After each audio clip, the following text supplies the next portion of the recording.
Som com som i així seguirem sent, i així seguirem sent. Som com som i així seguirem sent.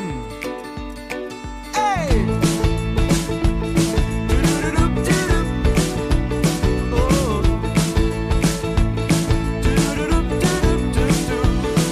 Ens equivocarem mil cops i perdrem totes les apostes. No trobarem mai respostes. L'experiència que tenim amb el projecte de Construïm Capacitats és una experiència fantàstica. Pensem que en tots els sentits és molt positiva. Pensem que els nanos han guanyat en qualitat tant a nivell d'aprenentatge com a nivell de creixement personal.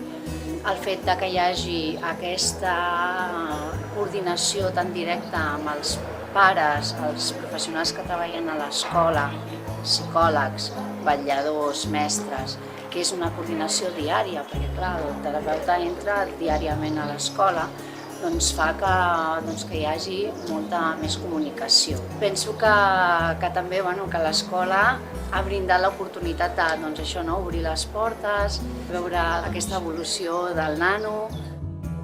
Tots en surten guanyant, tant els terapeutes com els pares com els mestres en si. Doncs bé, jo defensaria i crec molt en aquest projecte de Construir Capacitats perquè defensa i valora el que és l'escola inclusiva de cara que aquests nens d'avui en dia puguin viure la diversitat que hi ha a la nostra societat, l'entenguin com una cosa normal i quotidiana i el dia de demà, dintre de 10-15 anys, siguin defensors d'aquesta inclusió, d'aquesta diversitat perquè l'han viscuda quan eren petits amb total normalitat i veuen que poden comprovar que els ha enriquit a ells com a persona poder conviure amb nens amb diferències que no tenen ells. Tot això és molt